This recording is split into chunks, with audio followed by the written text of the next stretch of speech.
Hey yo guys, welcome back di Say Something. Aku Uyap dan seperti biasa hari ini aku bakal ajak kalian buat menggali cerita seram, misterius dan kadang mengerikan. Tapi by the way sebelum kita lanjut ke videonya, aku mau bacain komentar seperti janji kita pada video-video sebelumnya.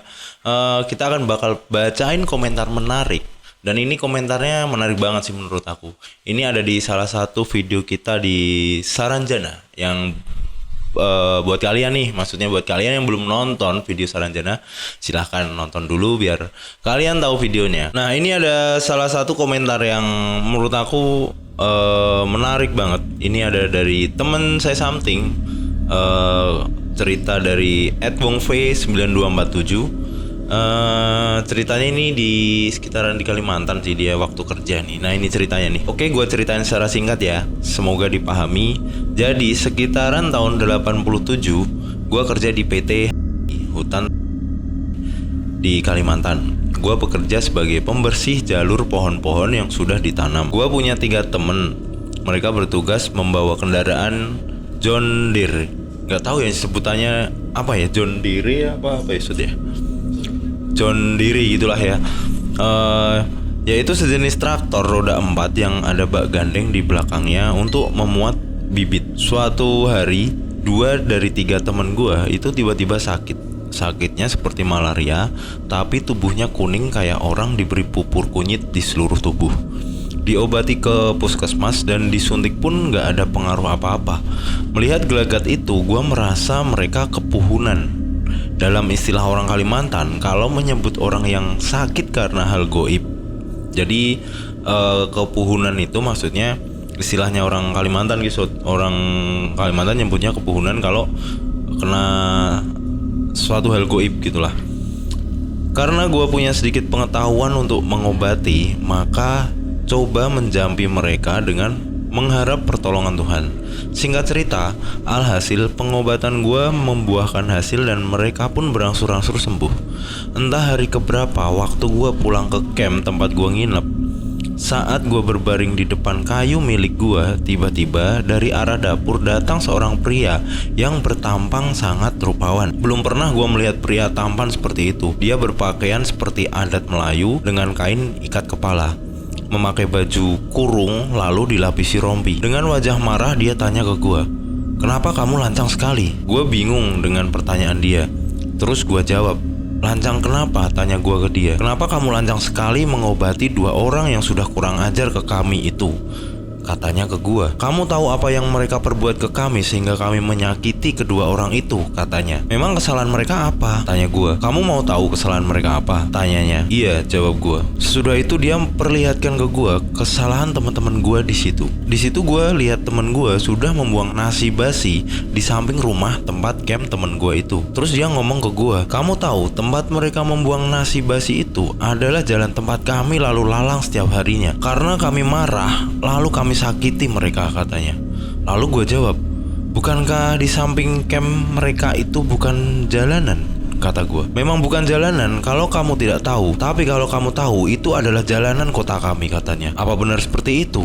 tanya gue. "Kamu tidak percaya? Sini aku perlihatkan." Lalu gue iringin dia nih berjalan ke arah pohon yang berdaun lebar seperti daun buah sukun. Lalu disingkapkan salah satu daun lebar itu. Ketika terbuka mata gue, terbeliak kaget dan serasa nggak percaya. Sebuah kota super mewah dengan jembatan layang yang berlapis-lapis serta gedung-gedungan mewah tinggi menjulang disertai lalu lalangnya mobil mewah. Karena suasana waktu itu hampir senja, jadi pemandangan yang lebih dominan adalah lampu-lampu yang sangat terang benderang. Nah, gue kira cukup nih untuk berbagi cerita di sini. Yang perlu digarisbawahi di sini adalah kita nggak boleh merusak alam karena selain kita masih ada makhluk lain yang tak kasat mata di samping kita.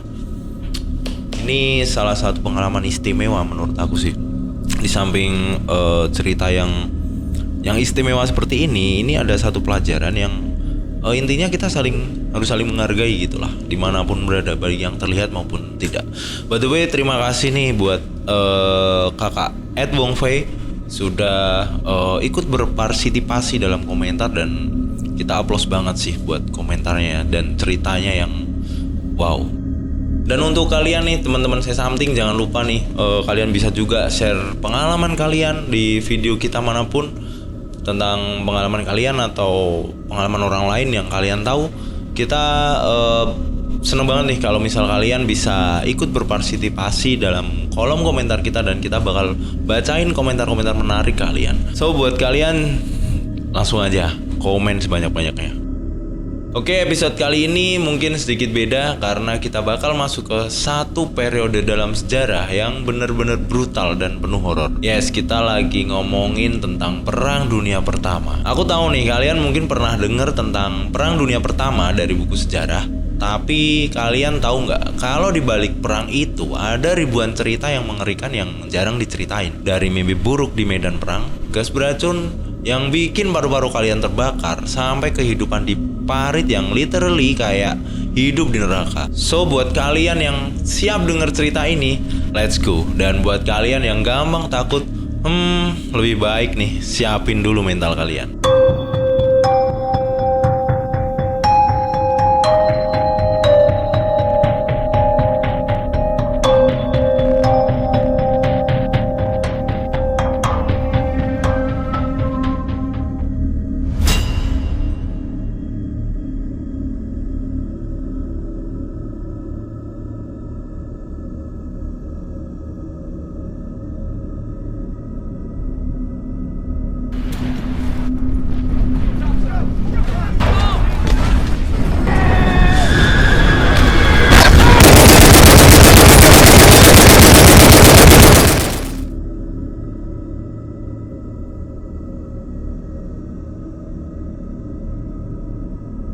Yang pertama kita mulai nih dari pertempuran Somme. Ini bukan sekedar pertempuran biasa guys. Ini adalah salah satu pertempuran yang paling mematikan sepanjang sejarah. Bayangin aja nih, tahun 1916 di tengah hancurnya Eropa, pasukan Inggris dan Prancis berusaha memecahkan kebuntuan melawan Jerman. Rencana mereka akan menyerang Jerman di sungai Somme di Prancis. Tapi yang terjadi kemudian malah jadi salah satu mimpi buruk terbesar di Perang Dunia Pertama. Pertempuran ini dimulai pada 1 Juli 1916 dan kalian tahu apa yang terjadi di hari pertama aja. Inggris kehilangan lebih dari 57.000 tentara. Serius, 57.000 dalam satu hari guys. Itu bahkan belum sampai sehari penuh loh. Dan pertempuran ini berlangsung selama 5 bulan. Dan total korban jiwa mencapai lebih dari 1 juta tentara. Kalian kebayang nggak nih skala kehancurannya itu kayak apa? Di satu sisi ada Jerman dengan parit-parit pertahanan yang luar biasa kuat. Dan di sisi lain nih, pasukan sekutu yang nekat menerobos meski mereka tahu kemungkinan besar mereka adalah bakal mati. Dan masalahnya nggak cuma datang dari musuh guys, tapi juga dari kondisi medan perang itu sendiri. Kalian coba bayangin deh, tanah di sana itu udah porak-poranda sama serangan artileri. Lumpur di mana-mana, ada kawah bom yang dalam banget dan kawat berduri yang susah banget ditembus. Banyak tentara yang terperangkap di sana tanpa bisa diselamatkan. Mereka literally kejebak, nggak bisa bergerak dan cuma bisa nungguin nasib mereka. Dan mereka yang beruntung bisa selamat. Tapi banyak yang mati pelan-pelan. Gimana menurut kalian? Sadis banget nggak?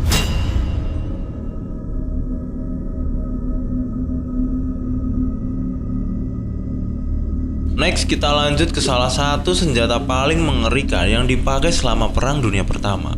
Gas beracun. Bayangin aja nih, kalian ada di parit, berusaha bertahan hidup dari hujan peluru dan artileri. Tiba-tiba kalian ngelihat awan hijau atau kuning mendekat. Dan itu bukan kabut biasa, itu adalah gas klorin guys. Kalian cuma punya beberapa detik buat nyadar apa yang terjadi sebelum gas itu mulai membakar mata kalian, tenggorokan kalian, dan paru-paru kalian. Gak cuma gas klorin aja nih, ada juga gas fosgen yang lebih mematikan. Tapi kalian tahu nggak yang paling bikin merinding apa? Gas mustard. Ini bukan gas yang langsung bikin kalian mati, tapi bikin kalian tersiksa pelan-pelan. Gas ini bisa nembus pakaian, bikin kulit kalian melepuh, mata kalian terbakar, dan batuk-batuk darah. Bahkan yang bisa selamat dari serangan gas ini seringkali meninggalkan luka permanen di paru-paru mereka. Banyak nih yang seumur hidup nggak bisa napas normal lagi.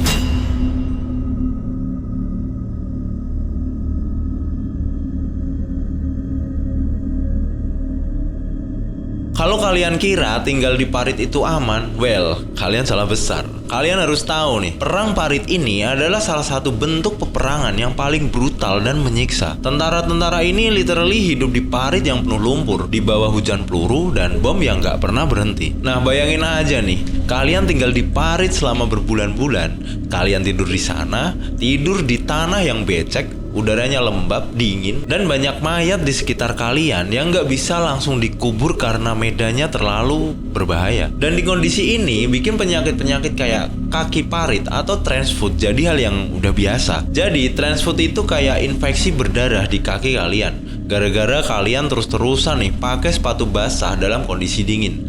Kalau udah parah bisa bikin kaki kalian membusuk. Sadis banget.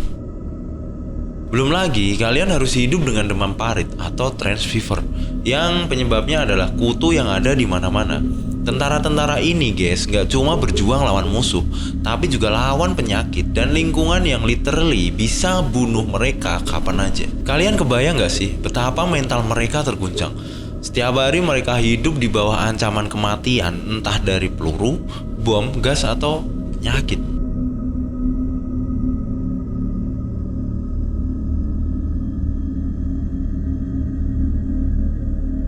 Next, kita ke pertempuran Verdun. Jadi guys, ini tuh bener-bener neraka di bumi. Pertempuran ini berlangsung selama hampir 1 tahun penuh, dari Februari sampai Desember 1916. Yap, selama hampir 1 tahun penuh, pasukan Prancis dan Jerman bertempur habis-habisan tanpa henti. Kalian bisa bayangin gak tuh, 1 tahun penuh kalian perang. Sampai sekarang di Verdun masih banyak nih ditemukan tulang belulang tentara yang gak pernah bisa dievakuasi. Medannya itu udah terlalu rusak buat bisa mencari mereka dengan benar. Jadi banyak dari mereka yang cuma lenyap di medan perang tanpa ada yang tahu di mana mereka terkubur.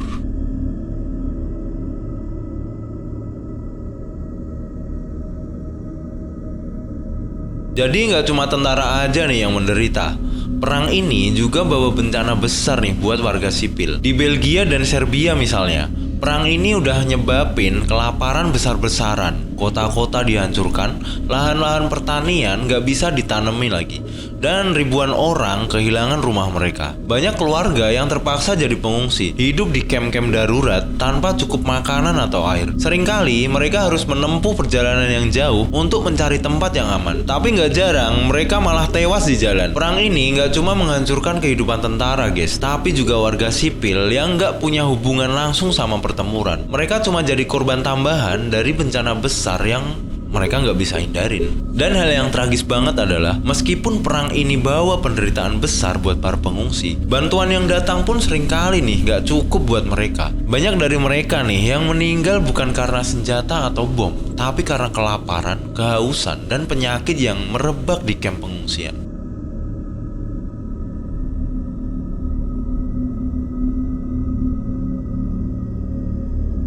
Next, sekarang kita ngomongin tentang satu lagi sesuatu yang horor yang terus menghantui pasukan di garis depan.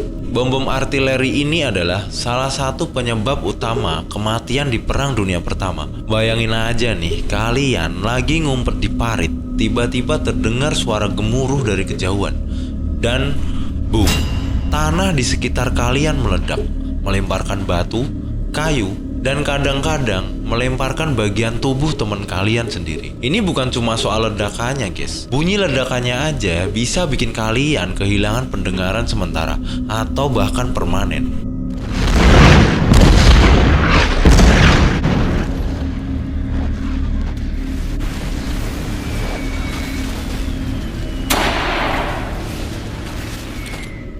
Dan banyak tentara yang terkena trauma psikologis parah karena suara ledakan ini yang gak pernah berhenti selama berhari-hari, bahkan sampai berminggu-minggu. Kalian tidur dengan bunyi bom di atas kepala kalian, makan sambil bom-bom meledak di mana-mana di sekeliling kalian. Ini udah kayak hidup di neraka guys.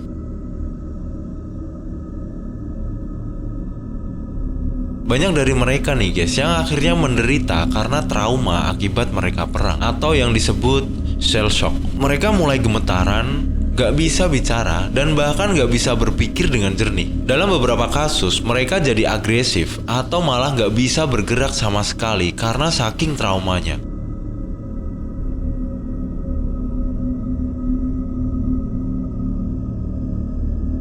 Tapi nggak cuma fisik aja nih guys yang diserang, psikologis juga jadi target utama. Kalian tahu nggak, tentara-tentara di Parit seringkali nggak bisa tidur nyenyak. Bukan cuma karena suara bom dan artileri, tapi juga karena takut diserang mendadak di malam hari. Serangan malam jadi strategi umum nih yang bikin tentara selalu waspada. Kalian mungkin udah capek setengah mati nih, tapi kalau kalian ketiduran, bisa-bisa nih kalian dibunuh dalam tidur kalian.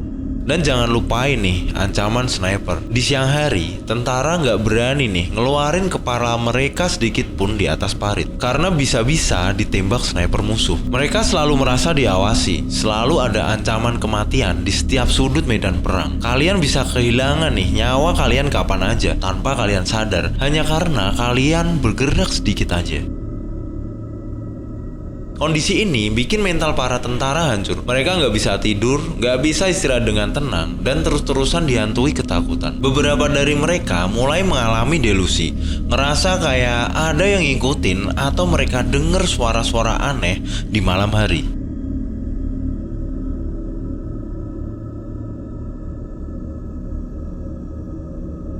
Next, kalian pasti pernah denger nih tentang The Red Baron. Dia adalah salah satu pilot paling terkenal dari Jerman di Perang Dunia Pertama. Namanya Manfred von Richthofen. Dan dia udah ngejatuhin lebih dari 80 pesawat musuh nih, menjadikannya pilot terhebat sepanjang perang. Tapi kalian tahu nggak, kejeniusannya di udara juga membawa teror luar biasa bagi pasukan sekutu. Bayangin nih, kalian lagi di darat dan kalian ngelihat pesawat terbang rendah di atas kepala kalian.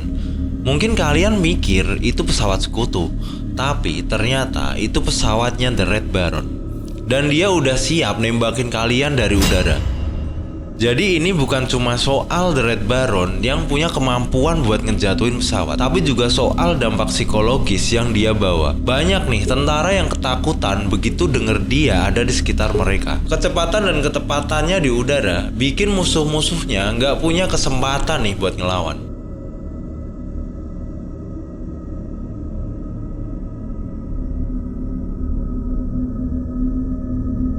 Dan gak cuma di darat dan di udara aja nih guys, teror Perang Dunia Pertama juga terjadi di lautan. Salah satu tragedi terbesar di laut adalah tenggelamnya RMS Lusitania, kapal penumpang Inggris yang ditembak oleh kapal selam Jerman U-boat pada 7 Mei 1915. Lusitania itu bener-bener kapal penumpang yang mewah banget. Gak ada yang nyangka nih kapal ini bakal jadi target serangan. Tapi Jerman berani banget nih guys. Mereka ngincer kapal penumpang sipil. Lusitania tenggelam hanya dalam waktu 18 menit setelah ditembak, menewaskan lebih dari 1.100 penumpang dan awak kapal, termasuk 128 warga negara Amerika. Kejadian ini guys langsung bikin geger dunia internasional.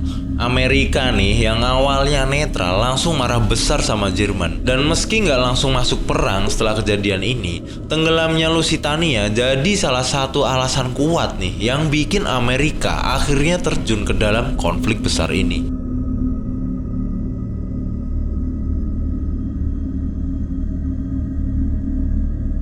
Tapi di tengah semua kekacauan dan horor, ada satu momen nih yang mungkin bisa dibilang jadi secercah harapan buat kemanusiaan. Kejadian ini disebut The Christmas Truce atau gencatan senjata Natal. Jadi pada malam Natal 1914, di beberapa bagian medan perang, tentara Inggris dan Jerman secara spontan sepakat buat menghentikan pertempuran dan merayakan Natal bersama. Ini adalah momen yang gak pernah dilupakan dalam sejarah. Tentara dari dua kubu keluar dari parit mereka, bertukar hadiah kecil, berbagi makanan, bahkan main sepak bola bareng di tengah-tengah medan pertempuran yang sebelumnya dipenuhi nih dengan darah dan kematian. Walaupun hanya berlangsung selama beberapa hari, momen ini udah menunjukkan kalau di tengah kebencian dan kekacauan perang masih ada sisi kemanusiaan yang gak bisa dihapus.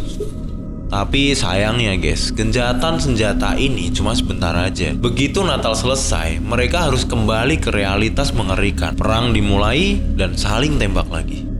Jadi guys, Perang Dunia Pertama ini bukan cuma soal politik atau kekuasaan. Di balik semua strategi dan taktik militer, ada jutaan manusia yang mengalami penderitaan yang sangat luar biasa, baik di medan perang maupun di rumah. Mereka berjuang nih. Mereka menderita dan banyak yang gak pernah kembali ke keluarganya. Dan cerita-cerita horor ini hanya sebagian kecil kecil dari mimpi buruk yang mereka alami. Jadi lain kali nih, kalau kalian dengar tentang Perang Dunia Pertama, ingat guys, kalau dibalik statistik dan angka-angka korban, ada manusia dengan kehidupan, impian, dan harapan yang hilang di tengah kebrutalan perang. Oke, jadi segitu dulu nih pembahasan kita tentang betapa mengerikannya Perang Dunia Pertama. Thanks banget nih buat kalian yang udah nonton video ini sampai akhir. Kalau kalian suka video ini, jangan lupa buat like, komen, dan share video ini biar lebih banyak yang tahu cerita-cerita kayak gini. Uya pamit, say something pamit, stay curious, stay safe, and remember guys, war is never the answer.